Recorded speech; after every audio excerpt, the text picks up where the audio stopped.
Ya, selamat sore semuanya para penonton yang ada di Suwarna Channel. Kali ini saya Fauzia sedang bersama dua narasumber yang pada hari ini kita mengadakan satu talk show bersama. Yang pertama ada Bapak Hudi Yusuf, SHMH. Selamat sore Bapak Hudi. Sore Mbak Fauzia. Ya, kemudian di sini ada Bapak Eko Budi Setio ya, selaku praktisi IT. Ya, Pak Hudi dan Bapak Eko ini adalah dua orang narasumber yang saat ini kita ingin berbincang-bincang bersama, membahas tentang dua latar belakang dari kedua narasumber ini. Yang pertama Pak Hudi ya, Pak Hudi ini merupakan seorang pengacara kondang ya Pak. Iya, pengacara kondang dan cuman tersembunyi nih ya. Dan saat ini alhamdulillah Bapak bersedia untuk kita ajak diskusi ya terkait nggak jauh-jauh nanti akan membahas tentang hukum yang ada di Indonesia karena beliau juga seorang pengacara ya. Beliau adalah seorang pendiri dari Justice Law Office ya, JLO, dan kali ini kita berkesempatan Bapak Hudi ya, saya ingin berbincang secara sederhana ya dengan Bapak gitu. Bapak ini kan seorang lawyer gitu ya, seorang pengacara yang banyak sekali mungkin menangani berbagai kasus ya. Boleh diceritakan Pak pengalamannya terhadap kasus-kasus yang saat ini Bapak tanganin bagaimana sih Pak? Gitu ya. Kalau kasus sepertinya sama ya sama pengacara-pengacara lain begitu kan. Hanya masalahnya kalau saya di JLO itu tidak ingin hitam jadi putih atau putih jadi hitam. Ya, jadi kasus yang saya tanganin ya memang harus mewujudkan rasa keadilan di masyarakat. Saya tidak mau membenarkan yang salah atau menyalahkan yang benar. Ya, sehingga dalam menangani perkara saya butuh kejujuran dari klien saya sendiri. Nah, musuh pertama pengacara tuh musuh yang paling besar dari pengacara adalah klien sendiri. Seringkali klien itu menutup-nutupi kesalahan.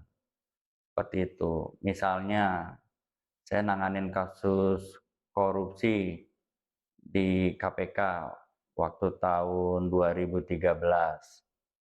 Ya, klien saya bukan pengacara yang membela koruptor, saya pengacara yang anti korupsi.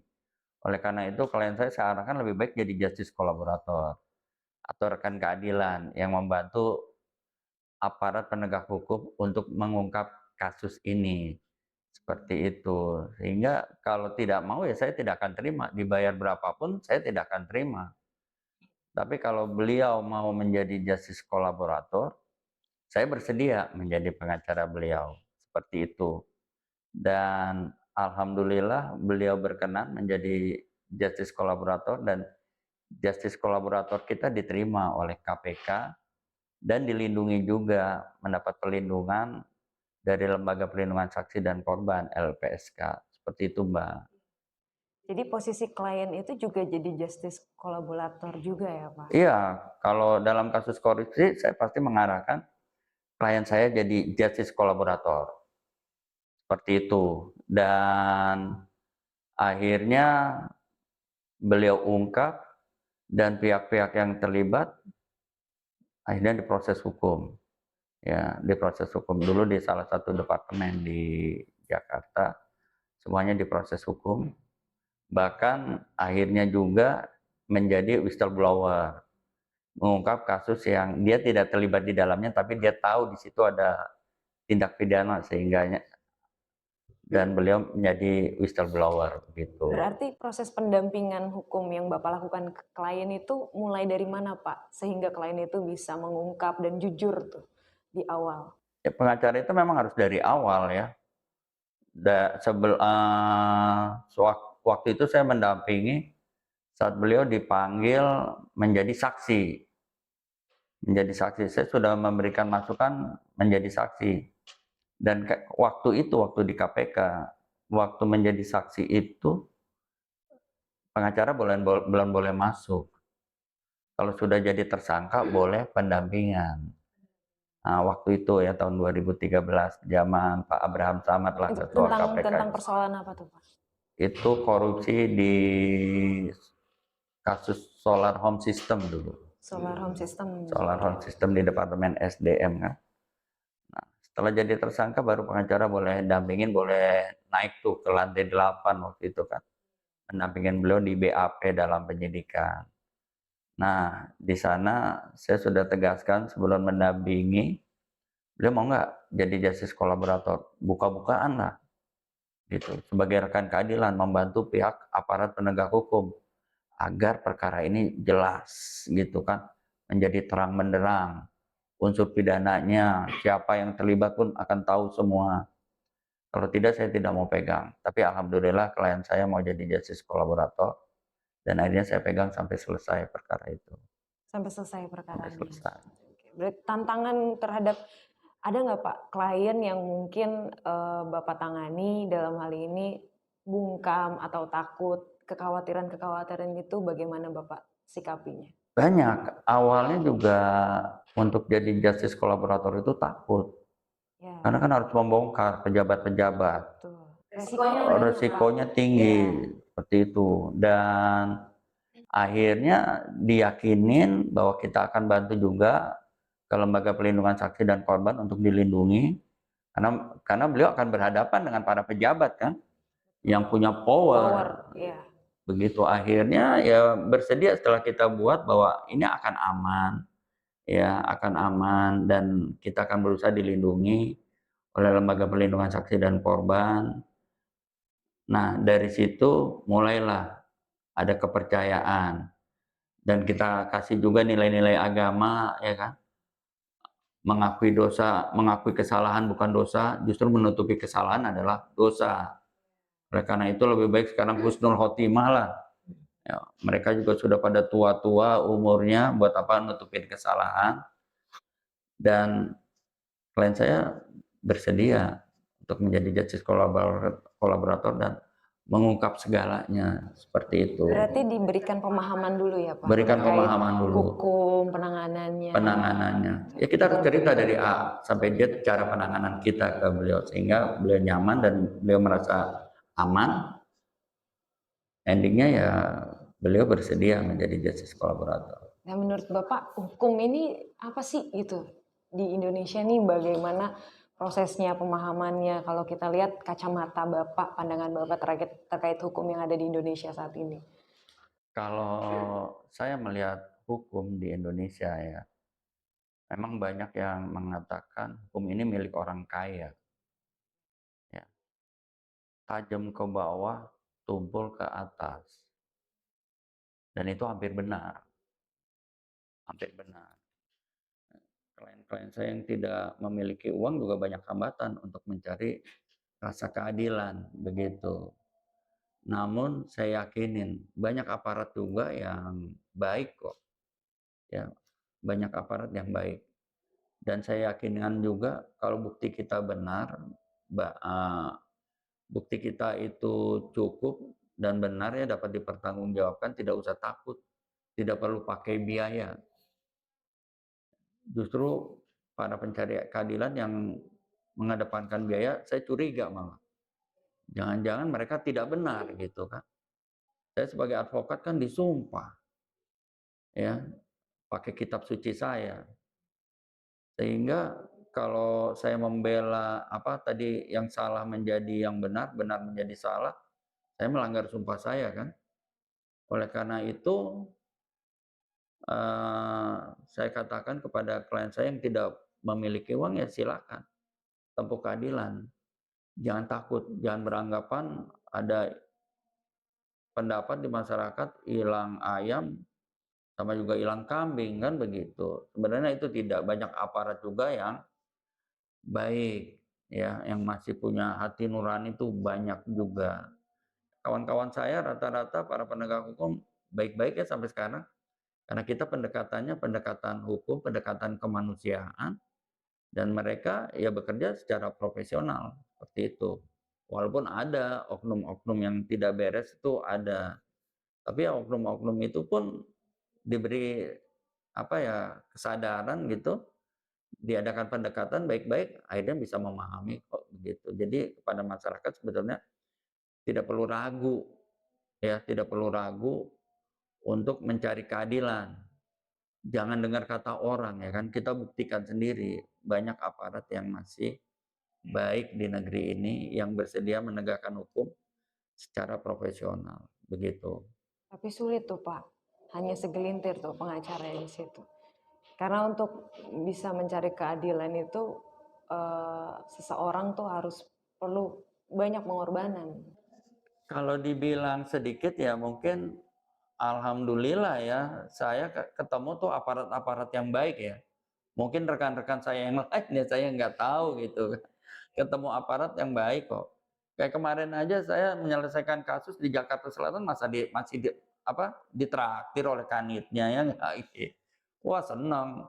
Bu, makasih ya Bu. Wah ini ditraktir kita nih nggak enak sama Ibu kan Bapak tamu katanya kayak begitu kan. Dan beliau sangat profesional menangani kita gitu loh. Kemarin saya nanganin kasus penelantaran anak ya di PPA Jakarta Selatan baik, sangat kooperatif, aparatnya sangat mendukung karena masalah anak ya, seperti itu. Jadi, beliau kerja profesional itu, sangat profesional, bahkan care sama lawyer, sama klien saya care. Dikasih makan, dikasih minum gitu kan. Klien saya lagi kesulitan uang, dikasih makan, dikasih minum malah happy aja. Wah Bu, jadi nggak enak nih, biasanya saya neraktir kok sekarang Ibu yang neraktir. Ah nggak apa-apa Mas Udi katanya kan. Sekali-sekali ini kita traktir gitu. Malah baik dan profesional kerjanya. Ya, karena ya banyaknya masyarakat kan sekarang begitu ya Pak, sulit untuk bisa mencari keadilan. Dia jauh dengan hukum gitu. Yang mana akhirnya dia mungkin melanggar karena nggak bisa mengedukasi juga gitu, proses Betul. edukasinya di situ. Kadang-kadang kita pengacara ini banyak yang sombong. Kadang-kadang ya oknum-oknum pengacaranya banyak yang sombong. Datang ke sana bermewah-mewahan, gaya parfumnya wangi, parfum mahal. Ini ya lalu belum apa-apa sudah menawarkan, ya. Bukan dari aparatnya. Walaupun ada aparat yang oknum aparat yang nembak langsung juga ada, tapi itu sebatas pengetahuan saya, keterlibatan ini menjadi pengacara ya saya pernah ketemu, tapi saya lebih banyak ketemu yang baik, lebih banyak ketemu yang baik. Walaupun yang tidak baik juga ya teman-teman banyak menemui juga ya, yang tidak baik tuh banyak berani minta langsung, uang secara langsung. Kalau saya lebih pendekatan, saya tanya, dan izin, emang nggak punya operasional? Dengan bisik-bisik, bos. Ini saya beli tinta printer, beli sendiri duitnya. Emang nggak dikasih? Ya saya nggak tahu, saya nggak berani minta kan gitu. Kertas beli sendiri katanya. Oh begitu. Ya kita kan nggak tega kalau beliau beli sendiri, melayani segini banyak pencari keadilan, harus ngeprint berapa coba? Begitu banyak kan, berapa lembar, berapa print, kalau ulang, kalau salah dicoret lagi, di print lagi, tintanya juga butuh banyak. Ya kalau saya memberikan sesuatu ke mereka bukan togokan, tapi sekedar membantu untuk biaya tinta atau biaya print seperti itu. Dia mereka apa adanya cerita. Dan mereka tidak pernah meminta sih sebetulnya, tidak pernah meminta segini-segini, enggak. Cuman ya kita ada pengertian aja, karena mereka juga kan tidak berani minta kepada pimpinan tuh, tidak berani. Itu mungkin di sinilah yang harus dijembatani ya, bukan mereka meminta tapi ya memang butuh kan, kayak ngantar surat panggilan misalnya kan butuh diantar, butuh tanda terima, itu butuh biaya, biayanya dari mana mereka begitu. Jadi dalam menegakkan hukum perlu ada pendekatan persuasif. Persuasif kita juga bijaksana ya. Mereka melakukan keinginan kita gitu loh. Kita minta tolong kepada mereka untuk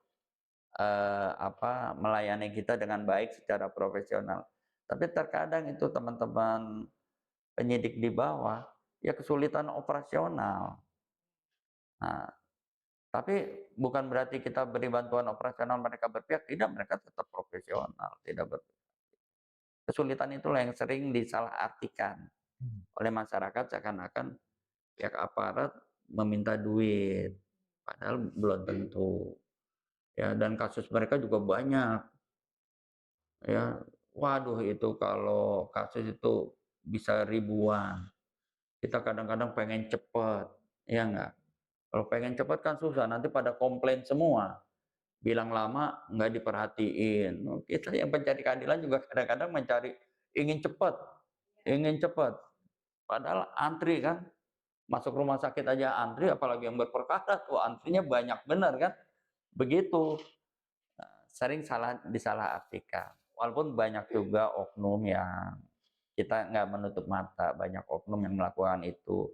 Yang kadang-kadang tanda kutip suka meres, ya kan, banyak juga ada oknum-oknum yang begitu. Ini Pak, ini menarik ya. Mungkin banyak kasus saat ini terjadi tentang hukum. Contohnya kasus Rempang ya. Nanti juga akan berkaitan dengan bagaimana Pak Eko ini melihat dari sisi IT, informasi teknologi ya, yang beredar di media sosial gitu. Bagaimana masyarakat punya satu kesadaran atau bagaimana sih sebenarnya menyikapi kasus Rempang gitu. Kita mulai dulu dari landasan hukumnya nih. Bagaimana sih Pak Bapak menyikapi kasus Rempang yang terjadi? Saya sebenarnya tidak mengikuti kasus Rempang. Saya banyak informasi dari data sekunder, mungkin tersier gitu kan, yang beritanya khawatir salah ya. Tapi kalau menurut saya, ini kan yang dipindahkan orang ya, manusia, bukan benda. Nah, ini yang harus digarisbawahi ya. Yang dipindahkan, yang mau direlokasi adalah manusia, bukan benda. Bagaimana caranya tempat yang baru itu nyaman atau bahkan lebih nyaman dari tempat yang lama. Harus lebih sehat dari tempat yang lama. Seperti itu harusnya. Bukan ini belum siap nih, ini udah mau dipindahkan. Nah, itu akhirnya timbul konflik dong. Ya. Kayak orang misalnya usaha, buka toko di sini laku. Terus tiba-tiba harus dipindahkan ke sini tokonya. Di sini udah pasti laku atau belum? Kan belum tentu. Ini yang toko udah 10 tahun atau 20 tahun di sini pindahkan yang baru. Harus promosi lagi kan toko ini. Nah, ini timbulnya kan konflik. Ah, saya nggak mau, saya di sini spekulasi. Nanti kalau nggak laku bagaimana? Nah, ini kan memindahkan manusia sulitnya tuh di situ, ya. Kalau di sini udah laku, di sini bagaimana supaya laku? Kan kalau biaya promosi mahal. Tanya deh, mau usaha apapun biaya promosi yang paling mahal. Kalau minuman misalnya sekelas Coca-Cola, ya, minuman sekelas Coca-Cola.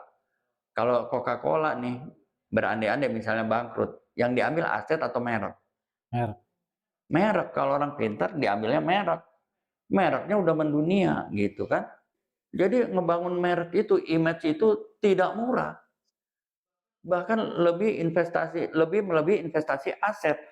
Bisa 10 kali dari investasi aset sehingga merek itu mendunia. Begitu juga toko. Kalau udah 10 tahun, 20 tahun, oh ke toko itu aja, ke toko itu aja. Tempatnya di mana? Di sini tahu udah nggak ada. Harus pindah ke sini, kan repot. Harus publikasi lagi. Nah, ini juga harus dipikirkan begitu dalam memindahkan orang. Terus kalau rumah, ya, di sini nyaman, airnya bersih. Terkadang kalau kita pindah ke sini airnya masih bersih atau enggak, kan begitu. Misalnya, terus sekolahnya masih dekat atau tidak. Banyak variabel yang harus dipikirkan, tidak segampang itu. Memang kata pembangunan negara ini lebih penting daripada ini semua. Tapi ini ingat dong, ini kan tanah leluhur yang udah berpuluh-puluh tahun turun-temurun di sini, tiba-tiba diangkat begitu aja, dipindahkan, yang belum jelas kepastiannya kan. Ya jelas berontak lah. Sudah gitu saya dengar informasi katanya timbul kekerasan, konflik. Ini aneh ya, kalau buat saya itu penguasa aneh. Ini rakyat sendiri jangan dihadapi dengan kekerasan. Ingat tuh, seragam kalian dibeli dari uang rakyat, peluru kalian dibeli dari uang rakyat. Ya enggak, Mereka makan juga dari uang rakyat. Harusnya tidak boleh begitu terhadap rakyat. Solusi dulu, kalau pindah tuh harusnya lebih baik gitu loh. Bukan pindah misalnya tempatnya lebih buruk. Kan kalau lebih baik saya pikir semua orang juga mau. Nggak ada yang nolak kalau lebih baik di kehidupan yang barunya. Begitu, kayak zaman dulu transmigrasi kan. Korban ini dipindahin ke sini akhirnya maju daerah transmigrasi. Diselamatkan. Kualitas hidupnya lebih baik. Tapi kalau pindah, udah khawatir kualitas hidupnya lebih buruk. Ya jelas mereka berontak. Itu manusiawi lah. Nah oleh karena itu aparat juga harus berpikir gitu kan. Kalau kalian seperti itu kan seperti apa gitu kan. Main pindah. Kalian punya gaji. Kalau mereka kan nggak punya gaji. Mereka hidupnya apa? Bercocok tanam atau bernelayan, kita nggak tahu nih. Kan mereka nggak punya gaji. Kalau jadi nelayan, iklimnya buruk, cuacanya buruk, nggak jadi melaut, nggak punya uang. Kalau petani juga pindah di sini, tahu-tahu di sini tanahnya kurang subur, nggak bisa bercocok tanam. Jadi banyak tuh harus diteliti dulu, tidak gampang. Kita mindahin manusia nih, bukan mindahin barang. Masih anak-anaknya, masa depannya kan dipertaruhkan di situ. Nah, saya yakin lah di pemerintah banyak orang-orang pinter ya kan. Nah, saya hanya berharap aparat itu seyogyanya jadi alat negara ya.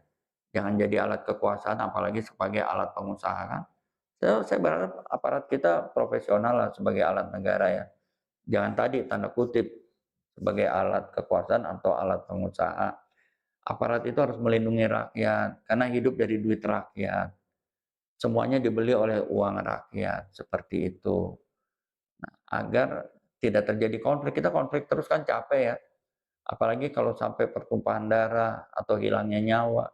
Hilangnya nyawa kan kita tidak bisa diganti dengan uang. Nyawa jangan dianggap murah. Kalau pada bisa bikin nyawa, nggak ada masalah lah konflik, tapi nyawanya kita beliin lagi, ya nyawanya kita beliin lagi. Ini kan nggak bisa. Ya nggak? Itu. Jadi dalam konflik rempang itu harus sebijaksana mungkin. Ya, emang kalau bicara kepentingan negara, betul. Tapi kita memindahkan manusia nih, bukan memindahkan barang. Jadi harus dipikirkan dulu sampai ke masa depannya, begitu Mbak. Iya, jadi di sosial media itu ramai Pak tentang peristiwa Rempang itu kan. Jadi kita mungkin tadi ya pembahasannya kepada Pak Eko dan mungkin di sini Pak Eko bisa ada satu pandangan ya Pak terkait bagaimana sih bijaknya kita sebagai masyarakat melihat kasus itu. Gitu. Karena kan di sosial media ini sangat banyak sekali ya. Ini bagaimana menurut Pak? Iya, makasih. Jadi kalau kasus hari ini kan kita tuh hidup di zaman revolusi industri ya. Revolusi industri 4 tuh informasi udah nggak ada batasan. Orang menggunakan informasi tuh udah jadi alat hidup. Jadi hari ini nih seolah-olah kita tuh nggak bisa cari sesuatu ya kan tanpa menggunakan media informasi.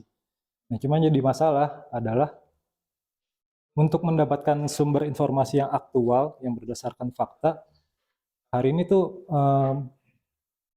negara sebagai pengayom masyarakat tidak seperti dulu, seperti zaman Orde Baru kan ada sebuah lembaga yang menangani mempublikasikan berita secara resmi, meskipun kita secara faktanya kita belum bisa akui kebenarannya ya, kayak Departemen Penerangan dulu kan sebagai sumber informasi, atau kantor berita Antara yang menjadi sumber kepercayaan masyarakat bahwa ini benar loh karena ini dari negara yang bertanggung jawab terhadap ada pihak yang bertanggung jawab atas kebenaran terhadap berita tersebut. Gitu. Kayak tadi Pak Hudi bilang, berita tuh sumber hari ini banyak, ya kan? Bahkan sumber dari primer, sekunder, bahkan tersier, dan dari ketiga posisi tersebut semua memiliki pandangan yang berbeda-beda. Gitu. Kebanyakan berita Rempang yang beredar itu kan berdasarkan dari video kamera, video rekaman handphone gitu kan, video amatir, dan ada komentar-komentar yang miring lah, yang bersifat menjerumuskan pemerintah, penguasa terhadap kondisi-kondisi yang terjadi. Di satu sisi banyak portal media yang sekarang hari ini dikendalikan oleh penguasa, ada juga yang dikendalikan oleh oposisi, sehingga menimbulkan dua kubu yang bertentangan. Lalu masyarakatnya jadi bingung mana nih yang kita ambil jadi satu dasar kebenaran. Seperti itu. Jadi kalau tadi melihat kasus yang pendapat yang Pak Hudi sampaikan memang benar gitu ya, bahwa manusia ini perlu diperlakukan secara manusiawi, dan siapa lagi yang kalau bikin mengayomi manusia penduduk itu adalah negaranya gitu yang menjadi tempat mereka bernaung, bukan justru Dewan Adat Melayu yang notabene hari ini kan beda negara malah lebih peduli pada masyarakat Rempang. Gitu. Jadi kalau menurut saya negara perlu memberikan satu penjelasan yang jelas terhadap masyarakat, terhadap negara, bahwa kebenaran yang mana nih yang harus kita ambil sebagai dasar kebenaran. Jangan kita mengambil hoax-hoax yang beredar, atau mana yang harus kita jadi ambil satu kebenaran. Jangan kita misalnya pro terhadap oposisi, berarti kita mengambil kebenaran yang diutarakan oleh oposisi, atau kita pro terhadap negara, kita mengambil kebenaran berita yang dipublikasikan oleh media negara. Jadi sebenarnya kalau bicara masyarakat itu harus cerdas, ya balik lagi kita kalau taraf pendidikan masyarakat Indonesia sendiri nih timpang gitu. Ada benar-benar masyarakat yang hari ini sekolah tuh butuh ponsel, tapi untuk beli ponselnya aja dia nggak bisa, bahkan beli kuotanya sendiri yang sehari 5.000 tuh nggak mampu. Jadi mau gimana dia bisa mendapatkan satu informasi yang benar gitu kan, bisa mendapatkan haknya sebagai warga negara untuk mendapatkan informasi yang benar dan pendidikan yang layak. Sementara untuk mendapatkan itu semua mereka nggak mampu. Untuk itu semua ya masih ada satu fungsi yang belum negara lakukan, yaitu bagaimana bertanggung jawab terhadap timpangnya Senjangan ya. kesenjangan pendidikan dari yang rendah ke yang itu terlalu gapnya terlalu jauh kalau menurut saya. Ini menarik Pak, bicara tentang hak atas kebebasan informasi ya, atau bagaimana informasi itu nanti berkembang. Ada kaitannya mungkin terkait dengan hukum yang harus dilandasi agar manusia itu bisa paham tentang bagaimana informasi itu harus dilakukan berdasarkan hukum-hukum yang ada gitu. Kalau kita lihat kan banyak sekali orang takut untuk mengemukakan apa yang dia pahami nih Pak. Contoh kasus lah, apa yang dia pahami, apa yang dia punya, yang dia pikirkan gitu ya. Dia takut untuk mengemukakannya karena apa? Kalau di media sosial pasti akan terjerat tuh pasal-pasal yang berkaret lah ya, terjerat gitu. Dia di satu sisi punya landasan keilmuan, pemahaman tentang hukum, tapi dia terbatas dengan banyaknya batasan dari sosial media gitu, dengan hukum yang berkaitan tentang ITE contohnya saat ini kita lihat ya Pak. Undang-undang ITE ini menjadi salah satu pasal karet juga ya Pak dalam tiap-tiap poinnya, yang akhirnya kita mungkin ataupun dari hukum juga agak hati-hati, perlu hati-hati dengan undang-undang ini. Ini saya mau tahu bagaimana dari pandangan Pak Hudi dan Pak Eko sekalian. Mungkin ke Pak Hudi dulu bagaimana? Saya sih hanya sampaikan gini. Tadi betul kata Pak Eko, kesenjangan tuh pendidikan itu sangat jauh ya. Banyak orang yang tidak paham batasannya. Kalau orang yang tidak mengerti, apalagi tidak kuliah, tentu undang-undang ITE lemah. Tapi kan kalau undang-undang dianggap tahu. Nah, kalau udah masuk lembaran berita negara kan dianggap tahu, padahal mereka tidak tahu sama sekali. Itu sebenarnya tanggung jawab negara untuk mengedukasi masyarakat. Jangan sampai masyarakat kalau semua dianggap tahu ya repot juga. Karena apa? Ada yang nggak sekolah, ada yang buta buta huruf begitu kan. Toto nyebar nggak tahu juga tuh gitu kan. Yang namanya nggak sekolah pasti nggak tahu lah undang-undang ITE kayak apa. Anak-anak juga nggak akan tahu. Jadi di sini perlunya edukasi dari pemerintah, tanggung jawab pemerintah. Kalau orang kuliahan, anak SMA mungkin sudah tahu begitu. Tapi anak SMA juga kadang-kadang paham. Jangankan itu, yang kuliah aja, kalau saya ngajar di kuliah, teorinya sudah dikasih, keluar pintu besoknya lupa. Itu yang kuliah, ya kan? Apalagi yang tidak kuliah. Terus undang-undang ITE ya nggak? Nah seperti itu. Artis juga banyak yang tidak tamat SMA kan, tidak ngerti, tidak paham, akhirnya tanggung jawab siapa kan? Jangan kita sebentar-bentar salahkan masyarakat. Sebenarnya pemerintah sudah edukasi masyarakat itu sejauh mana sih, ya nggak? Di kampung, di mana-mana, mereka punya TV atau enggak? Ataupun kalau punya TV, dia lagi sibuk, tidak dengar TV kan, lagi sekolah berapa jam begitu. Mau punya TV takut bayar listriknya mahal, nonton TV-nya malam aja misalnya kan, kita nggak pernah tahu. Apalagi TV banyak iklannya ya nggak. Nah, nonton iklan dia pergi, tahu ada edukasinya di iklan. Jadi emang sulit untuk menerapkan undang-undang itu kan tidak mudah. Tapi ya cobalah negara mengedukasi sampai ke pendidikan terendah, misalnya sekolah dasar gitu kan udah diedukasi, hati-hati nih. Tiap undang-undang baru terutama tentang ITE kan. Wah, tentang ITE kan anak kecil juga udah megang handphone sekarang. Udah pegang handphone tapi nggak ngerti, bapak ibunya boro-boro memberikan edukasi. Nah, jangan begini, hati-hati, jangan konten ini disebar. Konten ini apa ya maksudnya kan? Namanya anak SD kan, seperti itu. Terus anak SMP, anak SMA aja belum tentu penalarannya sejauh itu kan. Nah, kalau menurut saya pemerintah tidak perlu keraslah kepada masyarakat. Ya, konten-konten itu ada filternya terlebih dahulu lah, seperti itu. Jangan semua konten yang negatif itu masuk ke sini. Karena harus ada filter yang dicegah kan. Bulan kemarin konten judi online. Tumbuh lagi judi online nih contohnya. Terus, loh, emang nggak ada filternya sih? Pertanyaan saya gitu kan. Kalau filter film porno bisa ya. Tapi kok judi online tidak bisa dibendung? Kan jadi tanda tanya besar.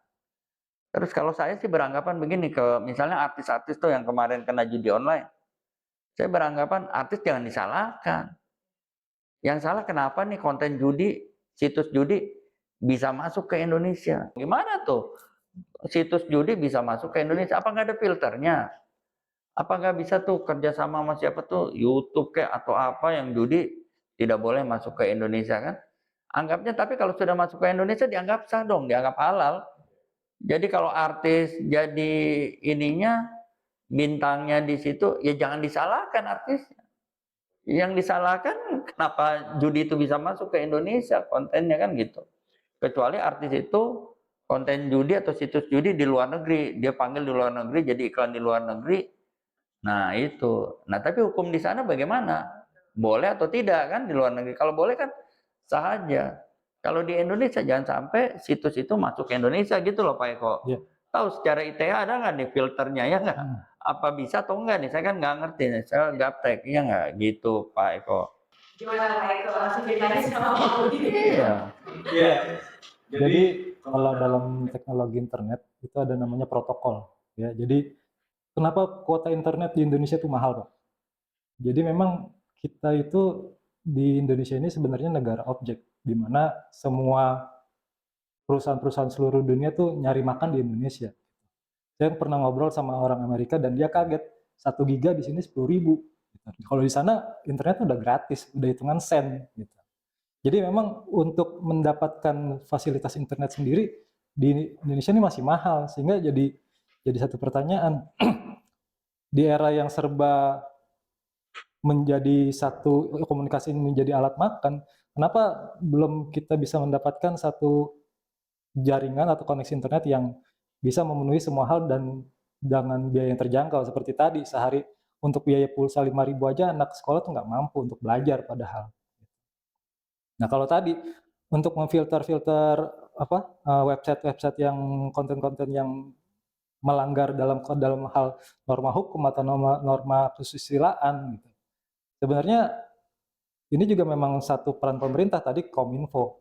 Kalau yang pengalaman yang saya temui bahwa kayak contoh dari kasus pajak. Pajak itu biaya hidup kita kalau dikenakan pajak apabila kita melaporkan apa yang seharusnya bisa dikenakan pajak. Kalau biaya tersebut tidak dilaporkan, maka kita tidak kena pajak. Perusahaan kebanyakan kayak gitu.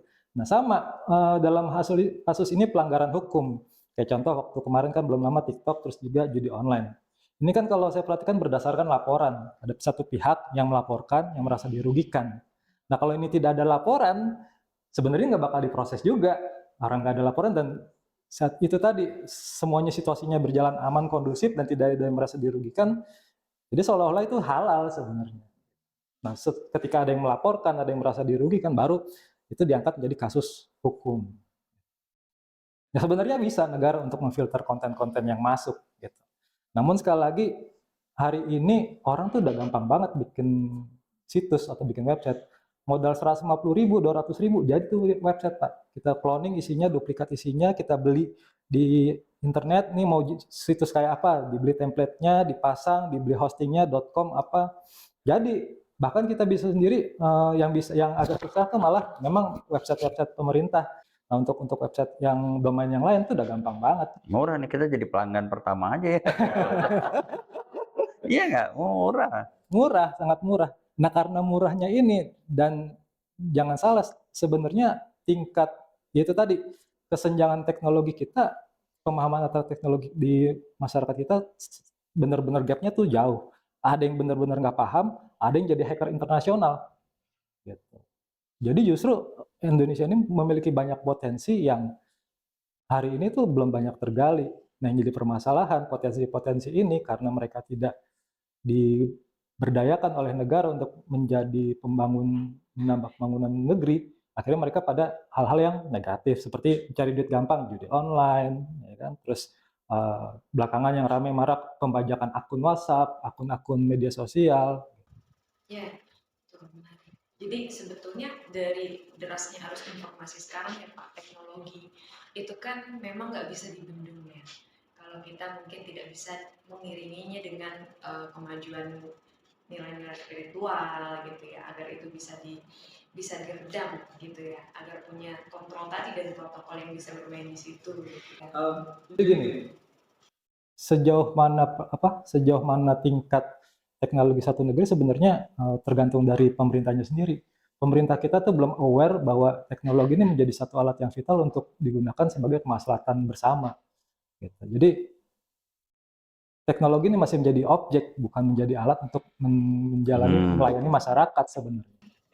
Jadi itulah konflik terkait perkembangan teknologi sekarang ya Pak. Saking luasnya dan derasnya ini, pertama mungkin dari segi hukum bagaimana cara memendungnya gitu, Bapak Budi sebagai melihat derasnya informasi komunikasi kan. Tadi perlu ada peran negara, tapi dari pandangan sisi hukumnya Pak. Gini Mbak, di Indonesia tuh mungkin di dunia tuh paling banyak undang-undang, paling banyak peraturan nih. Betul. Paling banyak Pak. Iya, waduh. Apa dibandingin negara-negara lain kayaknya kita paling lengkap gitu kan. Begitu paling lengkap, peraturan banyak banget, undang-undang banyak banget setiap saat produksi undang-undangan. Gitu. Tapi sekali lagi, kalau undang-undang, seburuknya undang-undang dijalanin sama orang yang benar, benar itu undang-undang. Tapi sebaiknya undang-undang kalau dijalanin dengan orang-orang yang buruk, jadi buruk itu undang-undang. Jadi jangan sampai kita ada masalah ini bikin undang-undang, masalah ini bikin undang-undang. Padahal cukup dengan undang-undang ini sebenarnya cukup gitu kan. Saya banyak kasus undang-undangnya belum ada tapi bisa dengan undang-undang ini nyerempet-nyerempet bisa juga akhirnya kan begitu. Tergantung kita. Undang-undang itu kan benda mati. Yang hidup tuh orangnya, yang menghidupkan orangnya. Ya nggak, benda mati. Kalau pisau misalnya buat motong jeruk, buat motong sayur bisa, tapi bisa juga pisau digunakan untuk jahat kan. Ini tergantung dari orangnya, dari aparatnya juga. Seperti itu. Jadi kita nggak efektif lah kalau bikin undang-undang terus, tidak efektif. Begitu kalau menurut saya. Jadi bendung dari sisi manusianya. Jadikan rakyat lah subjek pembangunan, bukan jadi objek. Ya kalau mau melakukan produk satu-satu ya coba kita sama-sama bicara sama rakyat. Sama rakyat ya namanya kita negara itu kan tujuan bernegara memakmurkan, mensejahterakan rakyat. Bukan tanda kutip memiskinkan rakyat. Rakyat jangan jadi objek pembangunan, tapi dilibatkan jadi subjek pembangunan. Kalau berbisnis jangan sama rakyat lah, berbisnis sama negara lain lah, begitu kan. Nah, kalau saya kesal sebenarnya dengan negara Eropa dan sebagai tanda kutip itu menjajah dari segi ekonomi, politik ke sini. Tapi mereka menjajah itu untuk kepentingan rakyatnya. Sah-sah aja mereka begitu kan. Tapi kalau di kita, kok kayaknya setiap ganti pimpinan tambah berat nih hidupnya nggak? Tambah hidup, tambah undang-undang lagi. Ya nggak? Dulu saya beli susu tuh kecil tuh yang ada gambar beruangnya 4.000, 5.000. Sekarang udah 10.000, kadang-kadang lewat sampai 11.000. Kok jadi tinggi tuh? Jadi hampir seperti itu ya nggak? Dolar dulu masih 10.000, 11.000, sekarang udah di atas 15. Emas dulu saya beli 400.000 per 100 gram, sekarang udah naik. Kok biaya hidup tambah berat ya? Kalau saya kan orang umum, ngerasakan seperti itu ya seperti itulah, kok hidup ini tambah berat. Tuh. Harusnya kan kalau pimpinan yang berhasil itu biaya hidup lebih ringan ya. Iya. Gaji meningkat, biaya hidup rendah ya nggak? Kalau sejahtera, itu sejahtera kan? Sekarang kalau biaya hidup tinggi, gaji tetap. Melarat nggak kita tuh? Ya nggak? Begitu. Jadi ukuran kesejahteraan kan buat rakyat itu gampang. Gaji tambah tinggi, biaya hidup lebih rendah. Wah itu udah sejahtera banget tuh. Udah alhamdulillah banget tuh. Jadi poinnya hukum ini berperan untuk juga bisa mensejahterakan masyarakat, untuk bisa menimbulkan kondisi damai dan sejahtera tadi ya. Betul. Seperti itu. Padahal Undang-Undang Dasar 45 ya kan fakir miskin dan anak terlantar dipelihara oleh negara. Nah, tapi hari ini teman-teman yang susah, fakir miskin dan anak terlantar dipelihara oleh kawan-kawan ya enggak? Repot juga nih, iya kan saya dosen. Ya selain advokat juga kan dosen, ya tuh mahasiswa saya. Masuk misalnya sekian ribu, tahu-tahu nanti lulus tinggal berapa ratus. Ya. Artinya yang lain kan putus kuliah, karena alasannya ekonomi. Kan kasihan ini orang-orang yang tidak mampu, tidak bisa melanjutkan kuliah. Coba kalau kita lihat negara tetangga yang tidak jauh dari Indonesia. Di kandungan udah dapat biaya buat biaya gizi. Melahirkan dibiayain. Sekolah digratisin. Nikah dibiayain juga tuh. Ada negara tetangga. Enak banget ya. Nah, kalau kita kan dari dalam kandungan udah bayar pajak. Mati pun masih bayar pajak. Ya, kasihan kan sebetulnya. Ironi benar. Begitu. Jadi bukan undang-undang ya. Sebenarnya kalau kita nih, akhlak aja lah, nggak usah bicara undang-undang. Oh ini judi nggak baik buat negara. Positif, hukum positifnya ada judi, ya nggak? Di KUHP ada judi dilarang. Kalau kita menjalankan undang-undang dengan benar, judi dari luar negeri nggak boleh masuk lah.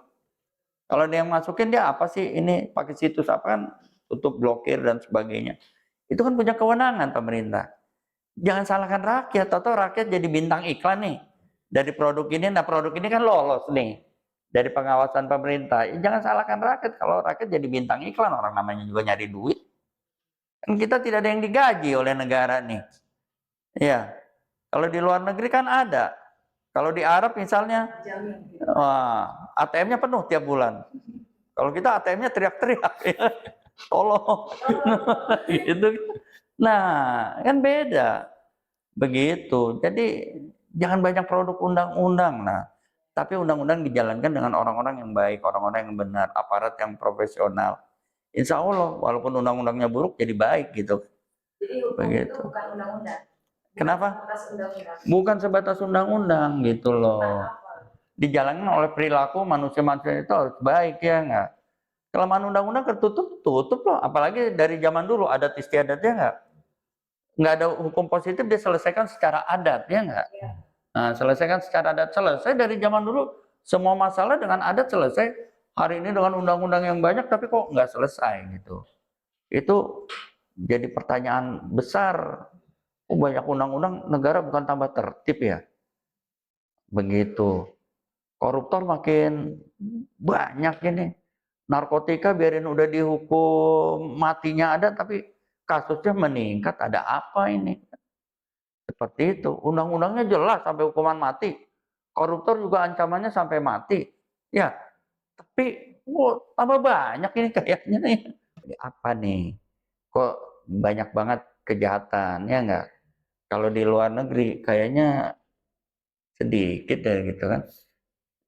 Di Belanda penjara hampir kosong tuh. Saya tanya sama teman-teman Belanda, hampir kosong. Tanah naik nggak di Belanda? Oh enggak. Oh kenapa kok tanah naik? Tanah itu milik negara, bangunannya milik rakyat gitu. Oh jadi nggak ada sengketa, nggak ada konflik.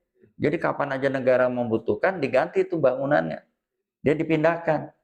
Sekarang kan tanah SHM. Tapi kalau tidak sesuai, main gusur aja, ya enggak? Enggak bisa. Kan hak milik nih.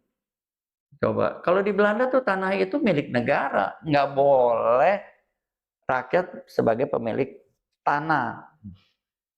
Rakyat hanya bangun rumahnya. Jadi tanah nggak naik, nggak meningkat, ya nggak? Orang milik negara. Coba kalau di sini, tanah spekulan semua kan? Nah, dibisnisin. Mau ada ibu kota baru udah pada booking tanah semua tuh di situ, ya nggak? Wah, gawat benar. Oh, ini akan meningkat tanah investasi di sana. Jadi komoditas tanahnya begitu. Jadi kembali kepada orangnya sih, saya lebih pendapat bukan undang-undangnya harus ini. Gitu. Kelemahan undang-undang bisa ditutupin dengan perilaku moralitas dari aparat penegak hukumnya. Ini dari kacamata Bapak sebagai seorang advokat hukum ya. Nah, bagaimana dengan Pak Eko nih melihat hal-hal yang tadi, bagaimana pandangan seorang praktisi IT, Pak Eko sendiri melihat kejadian media sosial saat ini? Ya, jadi tadi ya, dulu anak remaja kita, anak-anak kita batasin, nggak boleh kemana-mana, kita pagerin, nggak bisa kemana-mana tuh dia mentok. Sekarang kita pagerin, kita kunci rumahnya, dia buka HP, dia bisa keliling dunia itu dengan internet. Jadi sebenarnya bukan memang masyarakat itu dibentuk oleh satu kondisi lingkungan. Tapi sekali lagi semua itu berangkat dari keluarga masing-masing. Ya, keluarga yang menjadi benteng, semua anak-anak ini berangkat menjadi satu yang jadi manusia yang seperti apa nantinya. Nah, balik lagi seperti kalau saya nih, saya juga pendidik ya, pengajar di sekolah, pengajar SMA. Anak-anak ini sendiri kalau ditanya undang-undang ITE, pada nggak tahu nih isinya apa nih. Nggak usah undang-undang ITE, Pancasila aja sila pertama pada nggak tahu. Iya, jadi tanya sila pertama apa? Nggak tahu, nggak hafal gitu kan. Padahal upacara udah tiap Senin gitu kan. Bicara keadilan ya, di sila kelima sendiri kan Pancasila itu kan keadilan sosial. Keadilan sosial dalam hal ini konteksnya kan sangat luas hari ini. Sebenarnya dari kelima sila itu yang menurut saya, pandangan saya tuh yang utama sebenarnya sila pertama. Kita mencoba mengaplikasikan sila kedua sampai sila kelima. Kalau sila pertamanya kita belum mendalami atau memahami, justru menurut saya di situ gagalnya. Karena sila 2 sampai kelima ini adalah sebenarnya produk hasil dari kita memahami, menginterpretasikan sila pertama, sila ketuhanan. Tadi, sebelum ada negara, sebelum ada hukum, sebelum ada undang-undang, ya kan, semua pasti manusia berangkat dari orang-orang yang beragama, ya kan. Bahkan orang ateis pun sendiri ditanya, pencipta alam semesta ini siapa? Tuhan. Berarti dia bukan ateis, sebenarnya teis adalah mengenal Tuhan. Ajaran Tuhan semesta alam sendiri kan di semua agama mengajarkan semua tatanan bagaimana menjadi manusia yang saling menghargai dan mempunyai hukum-hukum sendiri, hukum ketuhanan.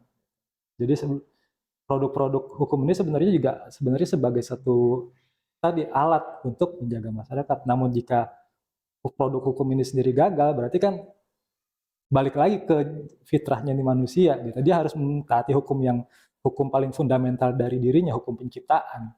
Gitu. Jadi menginterpretasikan sila pertama ini sendiri yang menurut saya sih lebih. Oh iya, hukum itu alat untuk merubah masyarakat juga kan bisa. Ya kayak dulu kan agama juga kan hukum. Betul. Gitu, untuk merubah perilaku masyarakat kan itu bisa sebagai alat. Contohnya kayak dulu perempuan yang dilahirkan dibunuh, sekarang kan udah enggak, dilarang sama agama. Kalau kembali ke bicara agama, terus bangsa-bangsa Arab istrinya banyak ya kan, ratusan sampai selirnya banyak begitu kan, barbar benar. Kalau sekarang cuman dibatasin 4, kan merubah kan. Begitu yang 8 disuruh cerai kemarin gitu kasusnya, ya enggak, kan itu merubah perilakunya. Terus di Indonesia harus pakai helm, ya akhirnya budaya helm ada tingkat kesadaran, oh kalau nggak pakai helm bahaya, begitu kan. Itu hukum yang dapat merubah kondisi di masyarakat sebagai alat untuk merubah masyarakat. Orang di lampu merah karena ada hukum jadi dia berhenti kalau lampu merah. Kalau lampu hijau baru jalan. Begitu kan alat merubah perilaku. Nah, tapi kalau aparatnya tidak benar, akhirnya jadi tidak benar juga, begitu kan. Misalnya di jalur busway, aparatnya bukan di depan jalur tapi di ujung gitu kan misalnya. Oknumnya kan. Ngeprank, Pak. Nah, jadi kan kaget orang, wah kaget gitu kan. Jadi padahal di situ takut Pak orang. Nah, bukan kesadaran. Kesadaran. Harusnya membangun kesadaran hukum di masyarakat. Jangan hukum itu karena ditakuti kan. Kesadarannya bahaya kalau masuk jalur busway seperti itu. Tapi jangan dijadikan tanda kutip nih, gitu kan. Jalur busway ya udah jaganya di depan, nggak akan ada tuh yang menjaga ini kan. Kalau masuk. Kalau di lampu merah ya polisinya, aparat penegak hukumnya di lampu merah, jangan di belakang lampu merah kan gitu misalnya. Coba kalau polisi di lampu merah di depan jalur busway nggak ada yang masuk tuh kan jalur busway kan. Di lampu merah juga nggak kan ada yang nerabas kan, udah dikasih peringatan dulu. Akhirnya mereka berhenti teratur. Itu salah satu bentuk edukasi. Orang melanggar hukum takut akhirnya di penjara. Sama seperti tadi sebelumnya kita bicara, Bapak ingin mewujudkan Indonesia tanpa penjara. Iya. Bagaimana tuh Pak konsepnya akan melihat ini justru malah banyak orang yang terjerat dengan Ya, saya tidak sependapat, makanya ada penjara itu di dunia sebenarnya tidak sependapat banget. Saya ingin mewujudkan tuh negara saya itu tanpa penjara. Ya, dengan jalur semuanya dapat diselesaikan dengan restorasi justice. Ya, iya, karena belum tentu. Misalnya ada korban pembunuhan, terus dihukum sekian tahun penjara. Keluarga korban kan belum tentu puas. Benar nggak? Oh pembunuhan nih kayak kemarin kasus siapa tuh yang di TV tuh yang anak perempuan kan hanya ancamannya 12 tahun, nanti divonisnya berapa?